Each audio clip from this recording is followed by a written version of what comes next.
use their golden tickets to vote for BW. Chapter 234 Striking Power. Lust, Appreciation, Surprise. Unlike strength, agility, health, and magic, mana and stamina stats were consumable-type stats. This did not mean that the mana and stamina of an existence dropped, it was simply consumed from its maximum. To recover stamina and mana, one needed to rest properly, and depending on the type of rest and the circumstances, the recovery speed would be affected positively or negatively. When an existence exhausted too much stamina, they could walk around and slowly recover their stamina. However, if such an existence stayed completely static, that recovery speed would be far higher, and if they slept, thousands of points could be recovered with one night's sleep. Mana was similar.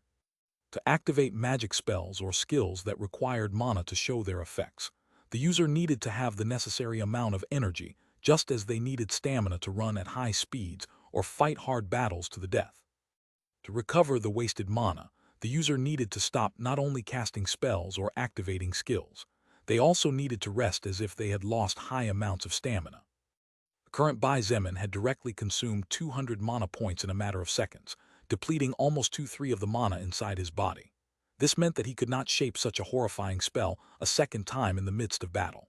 However, the current him only needed one cast of such magnitude to forcibly imprint his image in the minds of everybody, to warn those who had evil ideas in their heads of the consequences of offending him. Swoosh, swoosh, swoosh, swoosh. One by one, with small margins between them, the 3-meter-long blood spears cut through the sky, tracing hundreds of crimson lines before everyone's eyes. The speed at which the blood spears fell from several hundred meters high was terrifying, to the point where the air itself was slashed into slices and pushed aside. The blood spears were not only falling due to the Earth's gravitational force. Bai Zemin was using blood manipulation to boost the speed of the spear's movement much more. Bang, bang, bang, bang, bang. Boom, boom, boom, boom.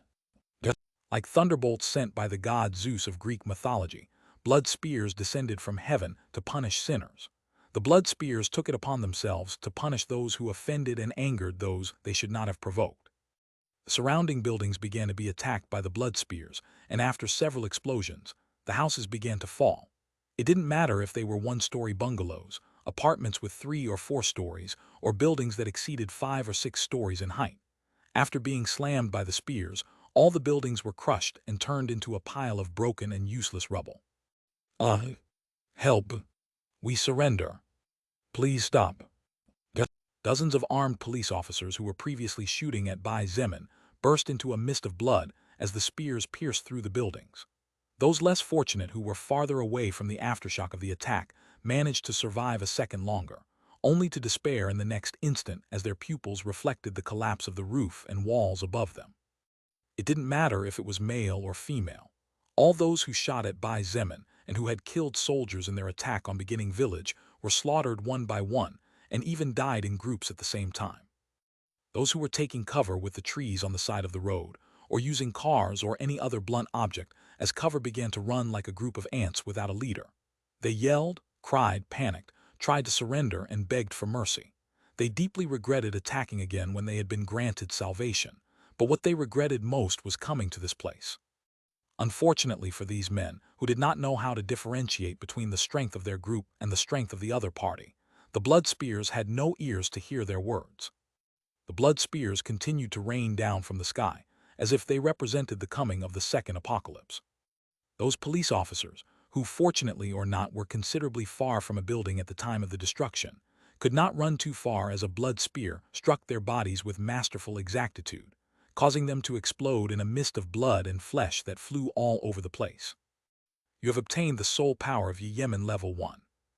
You have obtained the soul power of Lim Kiu level 2. You have obtained the soul power of Yi Fei level 0. Tiny glowing orbs of soul power flew from all directions and gathered in the same place, Bai Zemin. The green messages flashed in his retina, constantly informing him of the obtaining of soul power, practically non-existent for someone like him.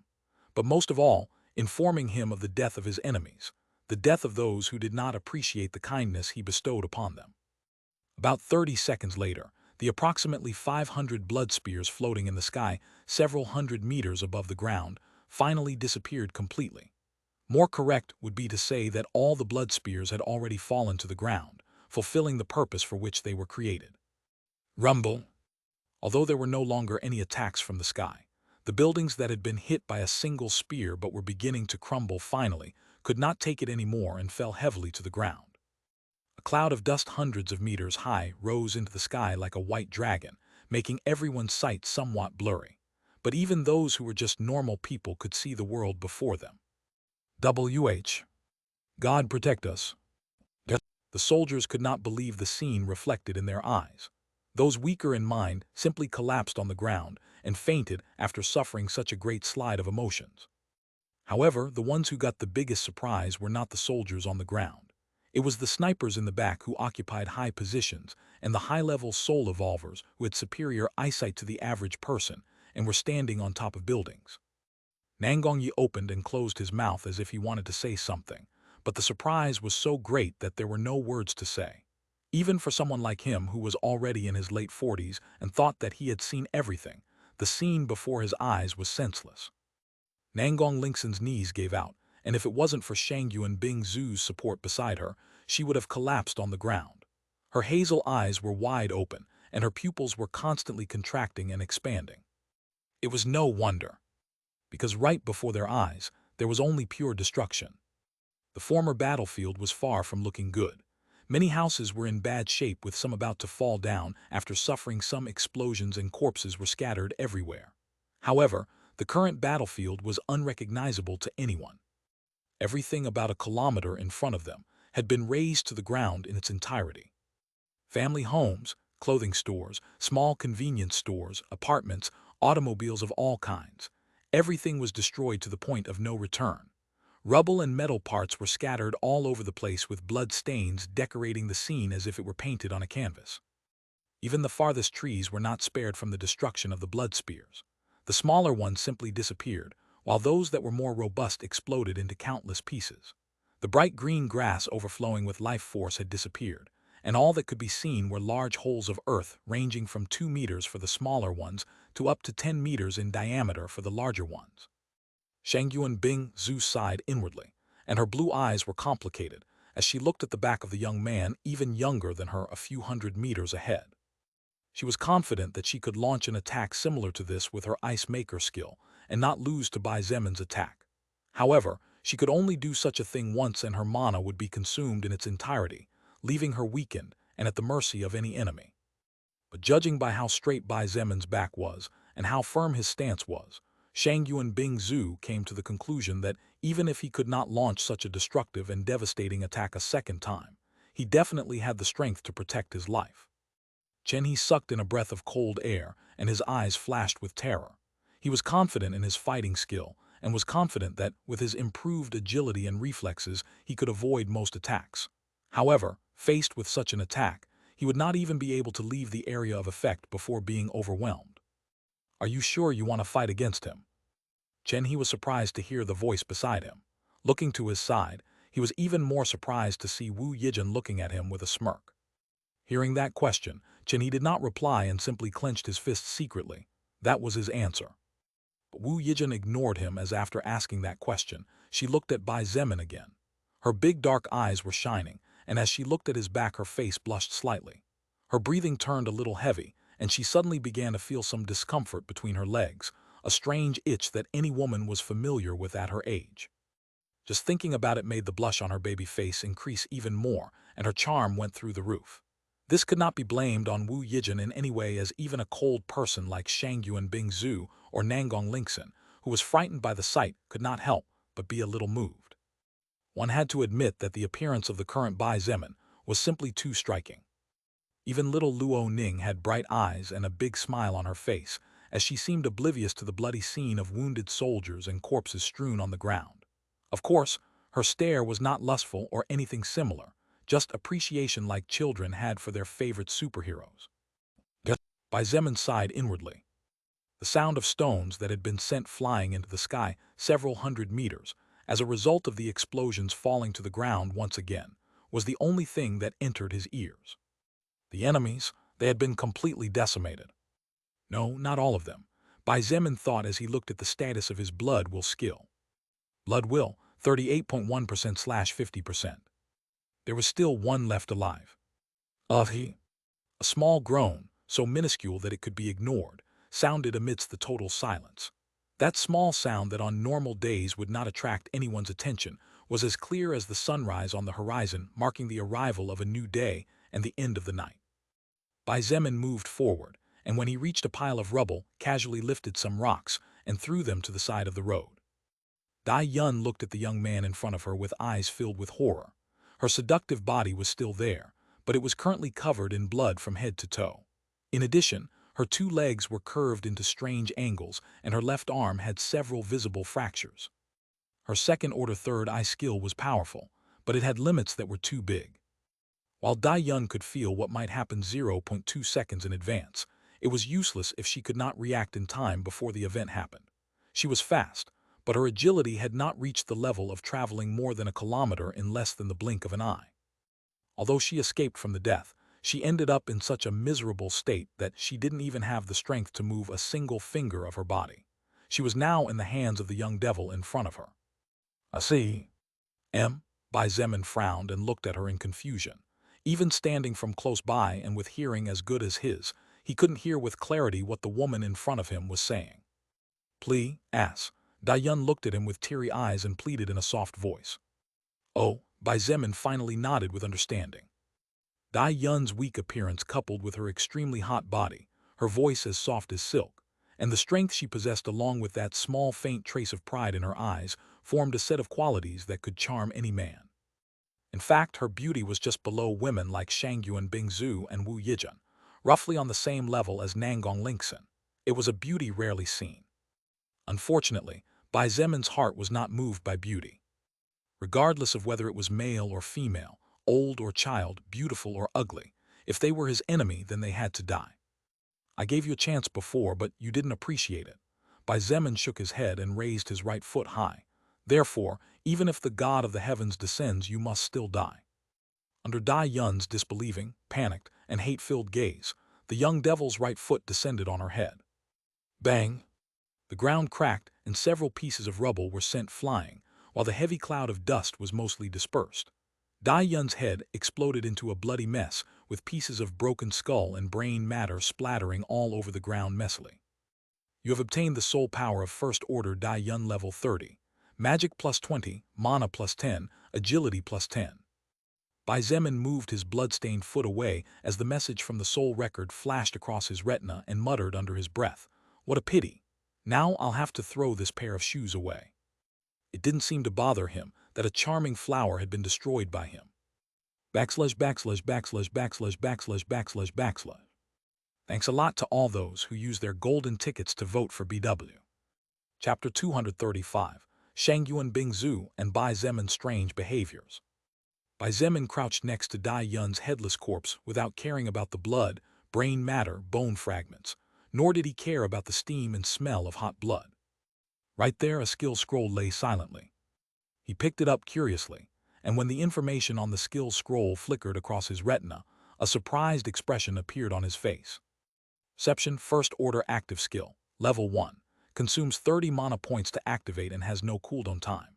When you learn this skill, you gain the ability to perceive possible future scenes 0.1 seconds in advance. Perception may fail depending on the power difference between the user and the enemy as a consequence of the impossibility to see the full capacity of the counterpart. The higher the user's magic, the lower the probability of failure.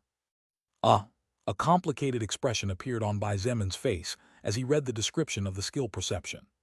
Perception was a strong skill, but from Bai Zemin's point of view, this skill was more of a double-edged sword. Perceiving something did not mean being able to see the future.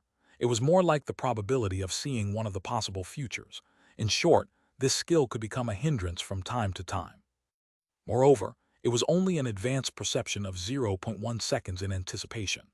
Such an extent was insignificant if a person's body and brain could not react at the same time.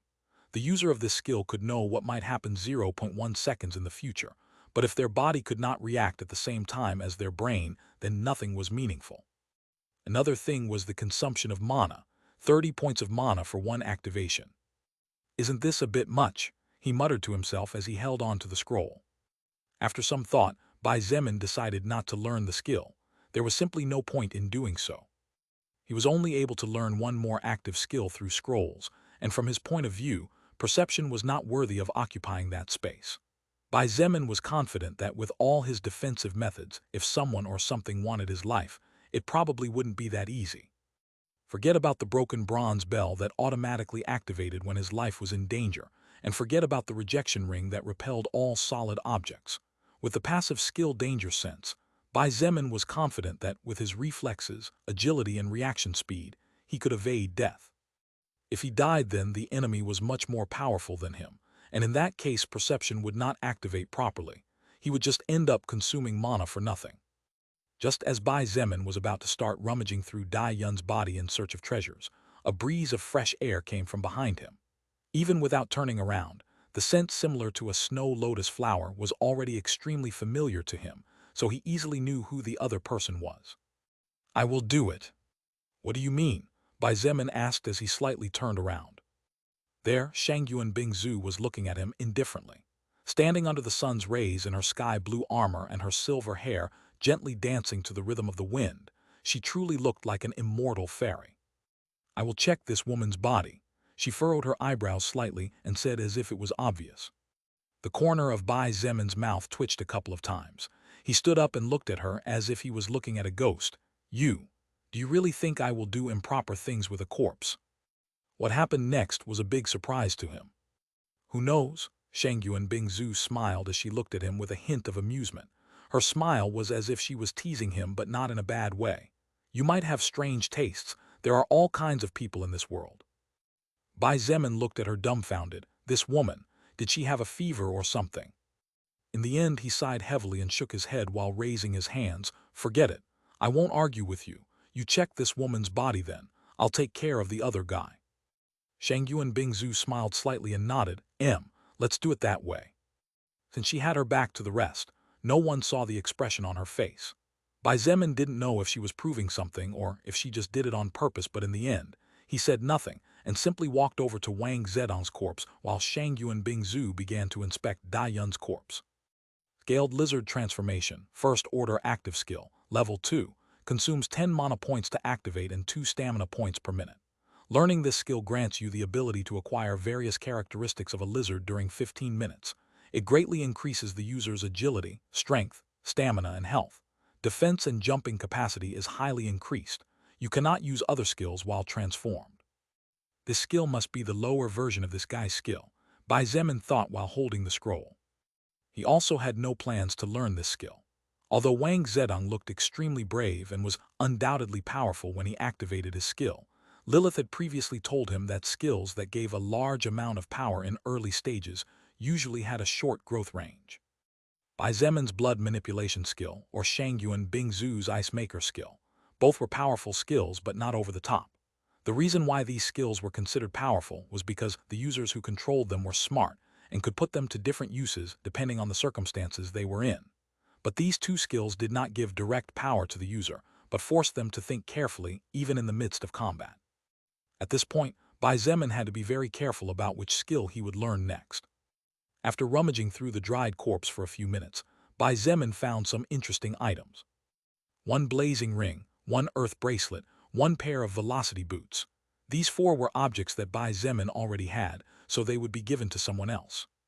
However, there was one item that caught his attention. Arachnid silk ring, magic grade treasure.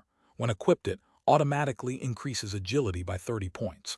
Allows the user to launch an extremely tough and resistant spider silk web. The skill has a range of 15 meters and can be used once every 10 minutes. Good stuff. Bai Zemin couldn't help but let his eyes shine as he read the description of the item in his hands.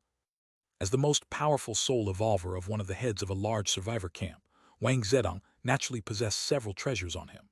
But Bai Zemin did not expect to find a valuable magic-grade treasure just like that. One needed to know that he only had 2 magic-grade treasures if one did not count the one he had just acquired. This alone was enough to show how rare such items were, and as time went by, their rarity would only increase more and more. The arachnid silk ring not only increased the agility of whoever equipped it by 30 points, which was incredible in itself, it also granted an extremely useful skill for all kinds of situations. This skill did not grant physical attack power or magical attack power, nor was it a skill aimed at hurting the enemy. It was more of an adaptive skill. If it were someone else, they might not find the arachnid silk ring as useful compared to the broken bronze bell or the rejection ring. However, from Bai Zemin's point of view, the arachnid silk ring was even more valuable than the previous 2 depending on the circumstances. He could use the ring's ability to get closer to his enemies faster, to perform surprise attacks, to propel himself further when in the air, to put distance between himself and an enemy, and so on. The uses were simply too many to list them all. This ring was the accurate representation of the phrase, The limit is in our mind. Bai Zemin equipped the arachnid silk ring without hesitation, and his agility increased again. Although his natural stats did not change, and the soul power into his soul did not increase, his bonus stats received another 30-point boost. He now had 3 rings in total. In fact, he would have more if it wasn't for the fact that the soul record did not allow equipping 2 rings of the same type. Although he had already seen the frost ring, and it was a treasure he did not possess, after thinking it over at the time, Bai Zemin decided that it was better for Kang Lan to have it. After all, his survival ability was quite good, but Kang Lan was too weak in that regard. If an enemy managed to get close to her, then the chances of Kang Lan surviving were not very high. But by having the frost ring with the attached skill freezing binding, her survivability had increased another notch, and Bai Zemin could feel more at ease leaving the sole healer of the group alone in some circumstances that required it. Soon, Shangyuan Bingzu returned with a few things. "You look at them," she said, and gave him 3 items. 1 hurricane necklace, 1 frost ring, 1 pair of velocity boots. "You already have them all?" he asked after looking at the treasures.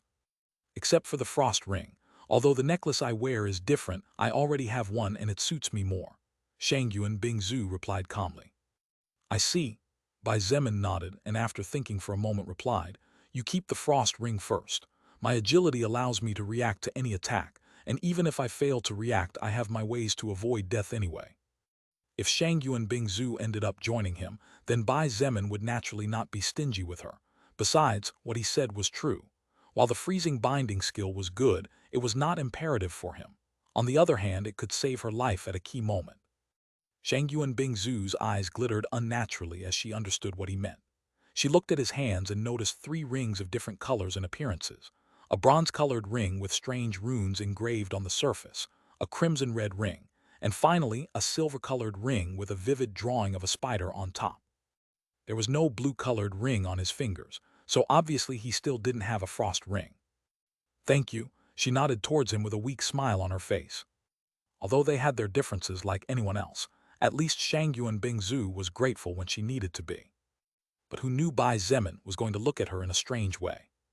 He looked at her inquisitively and said somewhat cautiously, "Are you feeling well? You've been acting a little weird lately." Shangyuan Bingzu felt like freezing him to death and turning him into ice cubes upon hearing him treat her like a crazy person. She rolled her eyes and remarked, "Look who's talking. You just gave me a rare grade treasure like it was nothing, while in the past you fought tooth and nail for even a normal treasure. Aren't you acting weird too? Could it be that you have a severe personality disorder?" The corner of Bai Zemin's mouth twitched a couple of times, and he somehow missed the Shangyuan Bingzu who rarely spoke. Although her words were somewhat strange and made some sense, from Bai Zemin's point of view, it was not strange at all what he was doing. He considered her an important and powerful ally, therefore he was helping her so that she would not die, and therefore he was helping himself. However, apparently Shangyuan Bingzu could see something else, or perhaps saw it differently than he did. Anyway, Bai Zemin did not linger on unimportant matters and started walking towards the rest. "Let's go back. We'll soon be on the move north. I'm not a person who likes defense too much. I prefer to attack." Shangyuan Bingzu shook her head as she thought that men sometimes really were simple creatures. She followed him silently as she equipped the frost ring on one of her flawless white fingers. The first thing Bai Zemin did was to distribute the treasures he had just obtained among his subordinates. Basically, all those who stood up first in the meeting room got a new treasure, which made them extremely satisfied and felt pleased to be chosen by him. As for those who did not receive a treasure, they promised themselves to work harder to obtain Bai Zemin's full approval. Only then could they really feel comfortable in the future. As for the skill perception, Bai Zemin gave it to Kang Lan. Although this skill was not that useful for him, for Kang Lan it was extremely important, since as a pure mage she usually attacked from a distance. A skill like perception would be like giving wings to a tiger, more so when she began to evolve the skill slowly. Chapter 236, Officially Joining. As Bai Zemin looked at the skill scroll in his hands, he thought of one person. Luo Cheng. Luo Cheng was Luo Ning's big brother, but he simply didn't have the courage to face the zombies for fear of becoming one of them, or perhaps for fear of their grotesque appearances. If the problem was the first reason, then with the skill-scaled lizard transformation that problem would practically disappear completely. Although the skill only lasted for 15 minutes, During those 15 minutes, normal zombies would not be able to break through his defenses. However, Bai Zemin soon discarded the idea of giving the skill to him. Although Bai Zemin really appreciated Luo Ning very much and did not want to see the girl sad, Luo Cheng was not worthy of receiving such a good skill, as he did not have the courage to fight to the death in close combat. Although the First Order Scaly Lizard Transformation Level 2 skill was not of Bai Zemin's interest, a powerful warrior could be formed if they received this skill, or could boost the power of an already formed warrior to new heights. The problem was that except for Zhangde, this type of skill just didn't seem to suit anyone he knew, as it went against the style of combat developed and planned by them. In the end, Bai Zemin decided to save the skill for now and decide what to do with it later. Bai Zemin approached the wounded soldiers and began to help them. The rest of them also did the same and applied some simple treatments, while Kang Lan used her 2 daily healings on a soldier who was on the verge of death after losing too much blood. Seeing that even the most powerful leaders helped them to heal and somehow cared for them, the soldiers' hearts were greatly moved. In this world where death awaited around the corner and a person's life was worth less than a gallon of fuel, the action of Bai Zemin and the rest indirectly won the loyalty of these men. If they used to fight just to live better, now they would also fight for these kinds of leaders, because without them, their future would definitely not be so good in comparison. Moreover, the strength that Bai Zemin demonstrated had shaken many people present. Many had even stopped seeing him as a human being and began to see him as the emissary that God sent to save mankind from catastrophe. Soon, several vehicles arrived on the scene, and some people with some medical knowledge began to do what they could to care for the wounded, while another group of people began to load the bodies of the murdered soldiers onto a truck. Make sure to bury them all properly. Also, if these soldiers had young children or elderly parents, or a wife from before the apocalypse, be sure to let them know that the government will support them and they don't need to worry about food or having a roof over their heads. Bai Zemin instructed earnestly. The middle-aged man in charge of this kind of work nodded and asked respectfully, "Understood. As for the corpses of the enemies, just set them on fire and scatter their ashes to the wind until there is no trace of their existence left, just like always." Bai Zemin waved his hand and responded indifferently. He couldn't care less about the bodies of those who were his enemies. Why in the world would he bother to give them a proper burial? The middle-aged man nodded respectfully and backed away to begin work. Soon, another larger group of people composed of about 200 survivors arrived and began to move the debris and clear the road once again. Since Bai Zemin took over the village, with the help of clever minds like Wu Yijun, the now-named beginning village became something similar to an anthill where each person had an important role to play, and everyone worked together for the greater good, in search of a warmer and less gloomy future. Although unlike the ants where everyone worked and there were no slackers, in the village there were slackers. However, even those slackers had a role to play in there.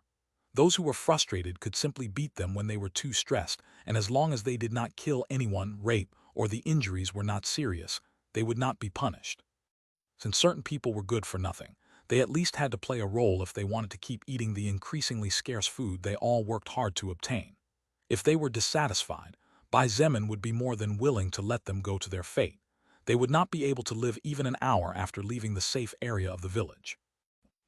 Inside an intact building that was not the target of the large-scale attack launched by Bai Zemin, a small group of people had congregated. Sitting on a couple of sofas surrounding a small glass table, Bai Zemin, Shangyuan Bingzu, Chen He, Wu Yijun, Luo Ning, Nangong Yi, and Nangong Lingxin drank a cup of tea. People like Kai Jingyi, Kang Lan, Fu Zufeng, and the others were carrying out supervisions and different tasks that required a lot of care. Therefore, only these 7 people were here. Satisfied, Bai Zemin asked with a faint smile on his face as he looked at Nangong Lingxin and Nangong Yi. The way the 2 Nangong siblings looked at Bai Zemin now was completely different compared to how they looked at him in the conference room when they first met him. But this was also completely natural since so much had happened in such a short time. Previously, Nangong Yi and Nangong Lingxin respected Bai Zemin only because he was the leader of the establishment, and that was all. After all, neither of them had seen what he was really capable of, and while they knew that as a leader Bai Zemin must be someone powerful, the extent of his strength was what really interested them. Now that they finally witnessed the young man's power before them, Nangong Yi and Nangong Lingxin dared not show the slightest disrespect. Both of them sat with their backs straight and every time they drank their tea, they did so with extreme care as if they were afraid of making any awkward sounds. Satisfied, Nangongyi nodded earnestly and cautiously. Extremely satisfied, Nangong Lingxin followed after her brother. Previously, she was very proud of herself as she was not only beautiful, but also a strong and capable woman. However, after seeing Dai Yun's miserable fate, she finally realized that the young man in front of her had the power to do whatever he pleased whenever he pleased. It was only after seeing the approximately 500 blood spears falling from the sky and turning everything within a kilometer into a wasteland of death that Nangong Lingxin finally understood why even an arrogant, proud, beautiful, and terrifyingly powerful woman like Shangyuan Bingzu was willing to listen to the young man in front of him. Bai Zemin's power was simply colossal. His hand-to-hand combat power was overwhelming to the point that even someone like Wang Zedong in his dragon form was pulverized with a single punch from him. As if that wasn't enough, he also had frightening magical attacks and mana to back up such attacks. He was like a natural war machine and perfect in every way. Moreover, from what Nangong Lingxing and Nangongyi had seen during the 4 days they were in the village, and from what they had come to hear from other people, the young man in front of them did not abuse of his power and even respected those who deserved it. Even the lowest worker was not mistreated by him. But what made Nangong Lingxin hold Bai Zemin in high esteem was that even in the face of Dai Yun's temptation, his expression and heart remained undisturbed. She had seen dozens of men fall for Dai Yun in the past, so seeing a young man who should be full of lustful hormones act so calmly was a great surprise to her. "My brother and I are willing to help you." Nangong Lingxin didn't hesitate for a second this time. She solemnly proclaimed, "We will help you become the king of China and establish a new dynasty." Nangongyi said nothing, just nodded. Why not do it? Bai Zemin did not lose himself in the pleasures of ruling. He did not mistreat anyone. He was not a savage slaughterer. He distributed goods according to each person's contribution and status. He did not force himself on any woman no matter how beautiful she was, and many other things more. But most importantly, he possessed the power to carry out what he wanted to do. Bai Zemin was not like a naive child daydreaming. He actually had the strength to crush everything in his path and break a whole new path for himself. Nangong Lingxin and Nangongyi were smart people. They both knew that this was a once-in-a-lifetime opportunity and were not willing to let it pass them by. Although they might fail, at this moment neither of them believed that anyone could end the life of the 20-year-old man in front of them. Just thinking about being part of the initial team of founders of a new dynasty, and all the privileges they would receive as well as the countless honors the future held for them. The two Nangong siblings were for the first time since the apocalypse descended on Earth excited about the future. Victory or defeat, there were no ties. Big or small, there was no midpoint. Make it big or go home. Great, Bai Zemin nodded in satisfaction, and the smile on his face grew slightly. With the addition of Nangong Lingxin and her energy barrier skill, many things in the future would be easier for him.